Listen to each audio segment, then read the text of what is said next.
This happened when I was 19, during the summer after my freshman year of college. I was staying with my uncle in rural Michigan to help him renovate an old house he'd bought. The property was huge, mostly wooded, with a long driveway leading to the house. There were no neighbors for miles, and the nearest town was a good 15-minute drive. It was isolated, but I didn't mind. The quiet was a nice change from campus life. The first few weeks were uneventful. I'd spend my days helping my uncle fix up the place, tearing down old wallpaper, painting, and doing yard work. At night, I'd relax in my room, scrolling through my phone or watching movies. The house was old and creaky, but nothing felt particularly creepy about it, not at first anyway. One night, my uncle went into town to grab supplies and pick up a part for the generator. He told me he'd be back late, so I was alone in the house. I was in the living room watching TV when I heard barking outside. At first, I ignored it. It wasn't unusual to hear dogs in the distance. People around here kept them for hunting or protection. But this barking wasn't distant. It was close, right outside the house. It was loud, aggressive, and constant, like the dog was angry or in distress. I muted the TV and listened. The barking stopped, but I could hear faint growling now, low and guttural. It sent a chill down my spine. I got up and went to the window. The yard was dark, lit only by the porch light, and I couldn't see anything at first. Then, I spotted movement near the edge of the trees. A large dog was standing just outside the light's reach, staring directly at the house. It was massive, with thick, dark fur and glowing eyes that caught the light in an unsettling way. Its body was tense, its head low, and its teeth were bared. I wasn't an expert on dog breeds, but this thing looked part wolf. It didn't move, just stood there, growling softly. I stepped back from the window, my heart racing. I'd never been scared of dogs before, but something about this one felt wrong. It didn't look like a stray. It looked like it was hunting. I called my uncle to let him know what was happening, but his phone went straight to voicemail. I grabbed the fire poker from the hearth and locked all the doors, just in case. I kept checking the windows, but the dog didn't leave. It circled the house, occasionally stopping to sniff or paw at the walls. For the next hour, I stayed in the living room, clutching the fire poker, trying to convince myself it would leave. But then I heard something that made my blood run cold. The sound of claws scratching at the back door. I crept to the kitchen and peeked around the corner.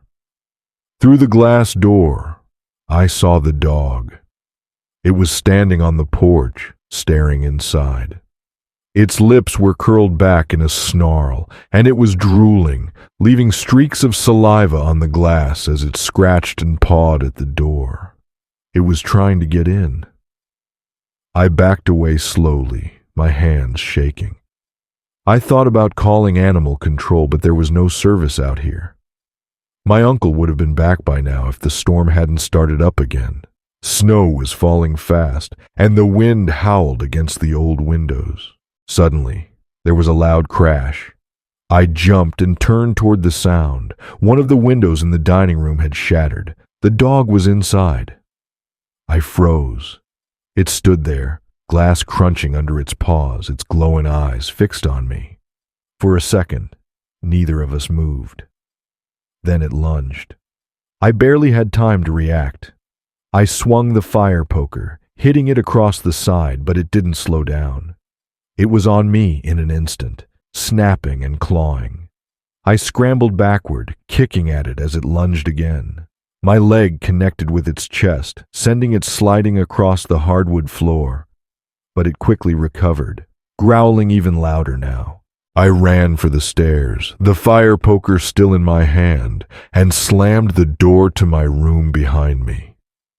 My heart was pounding as I pushed the dresser in front of the door, barricading myself inside.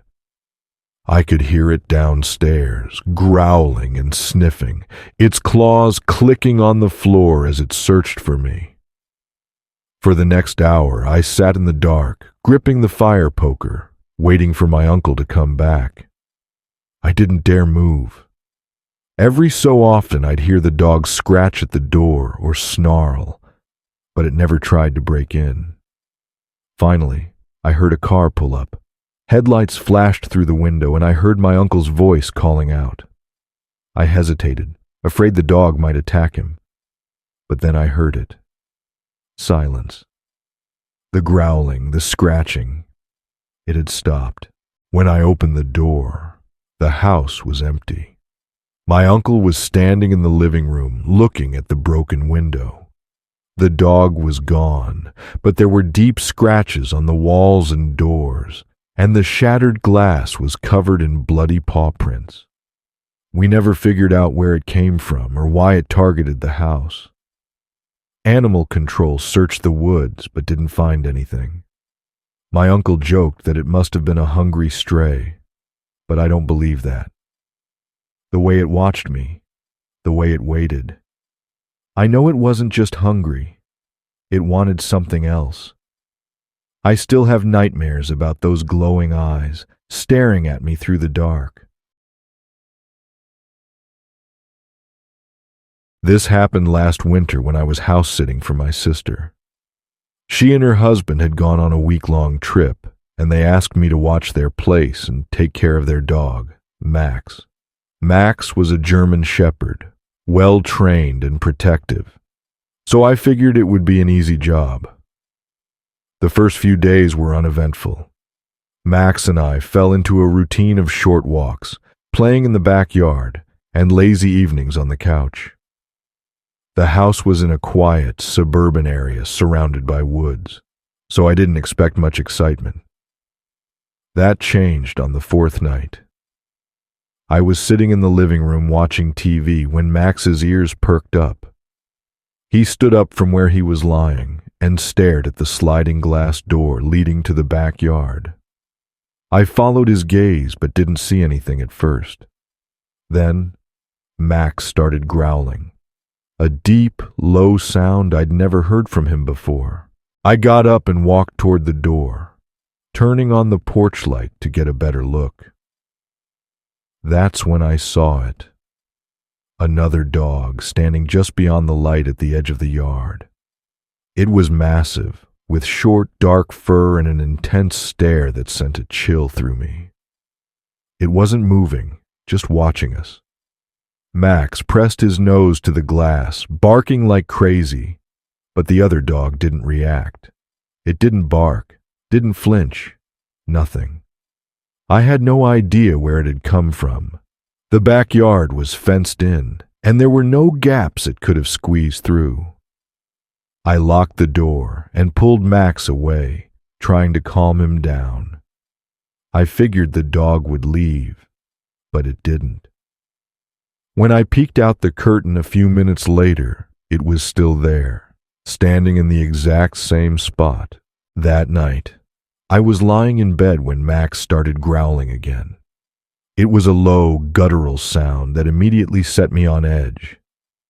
I got up and checked the backyard, but the other dog wasn't there anymore. Relieved, I turned off the lights and went back to bed, but I couldn't shake the uneasy feeling in my chest. A few hours later, I woke up to a noise. It was faint but distinct, something scraping against the fence outside. I grabbed my phone and used the flashlight to look through the bedroom window. My heart started pounding when I saw the other dog again.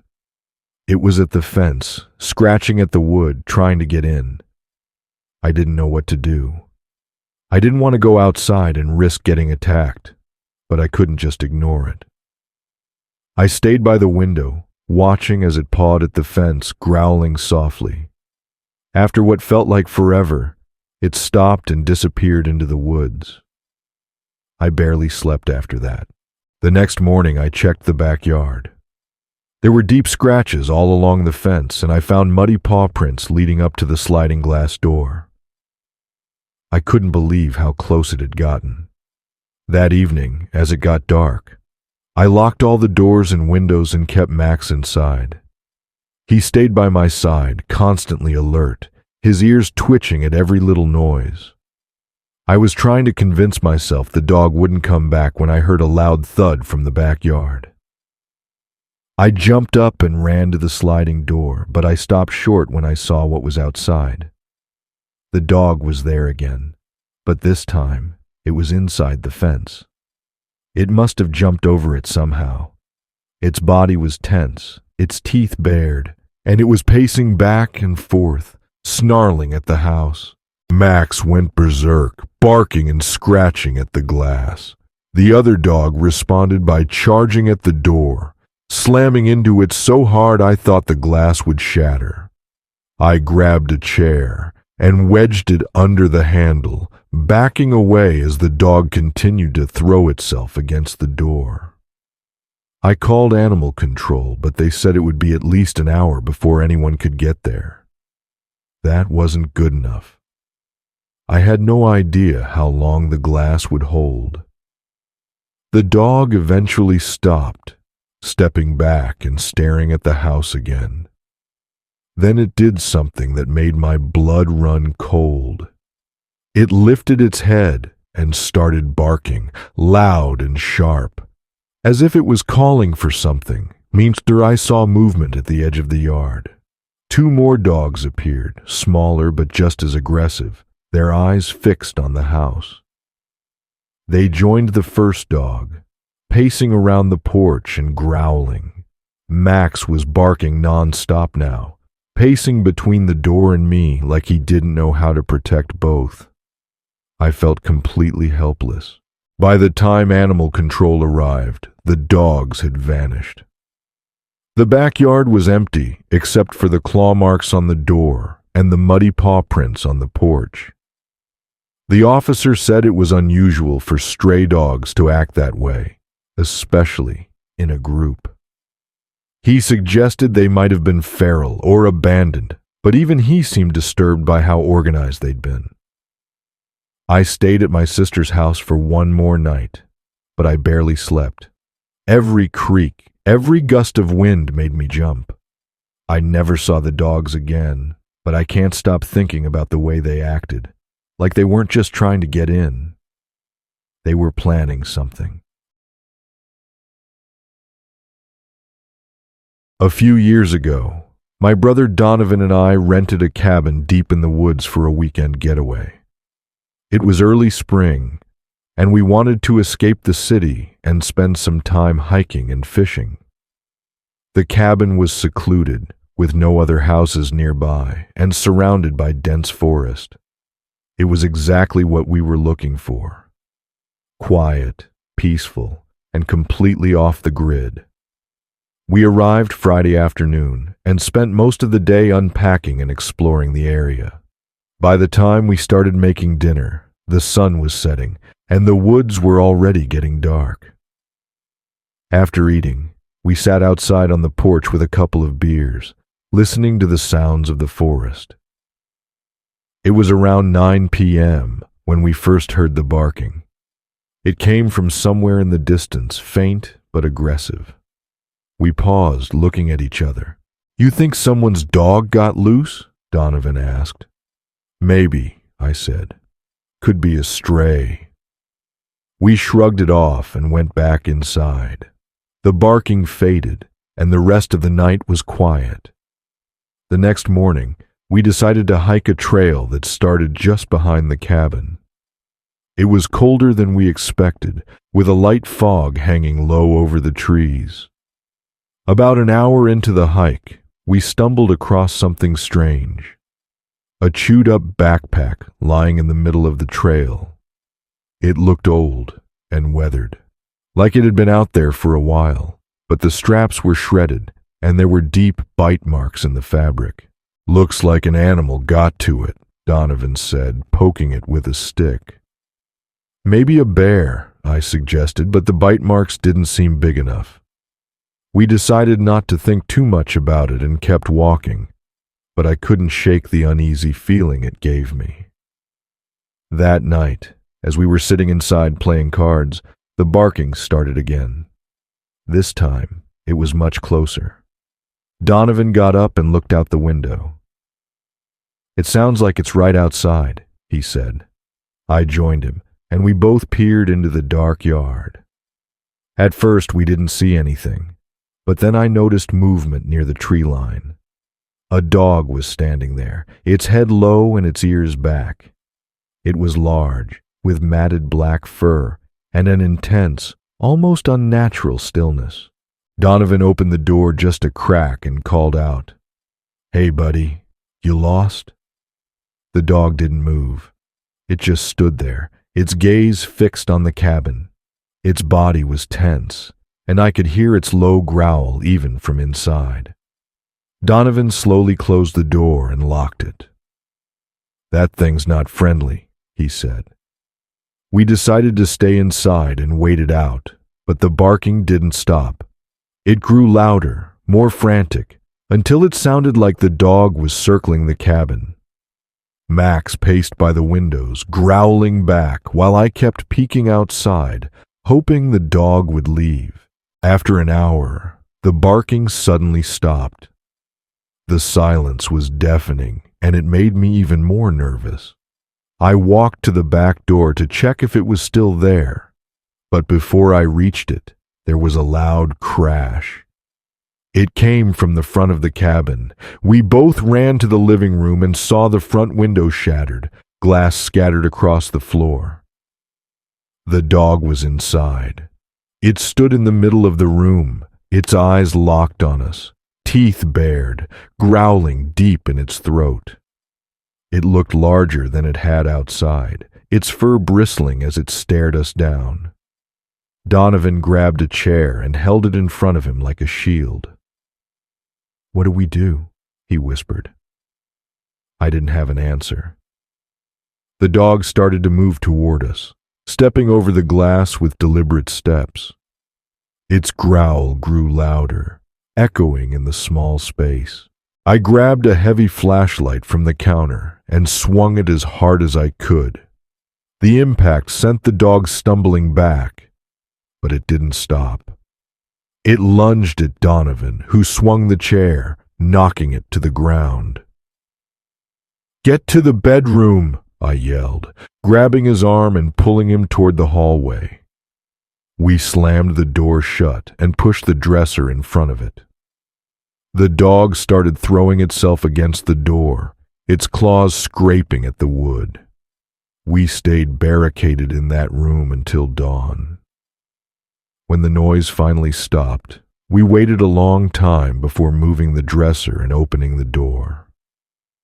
The cabin was empty, but the living room was destroyed.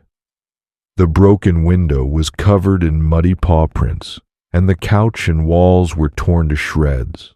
We never saw the dog again, but I can't forget the way it looked at us, like it wasn't just angry, it wanted something more.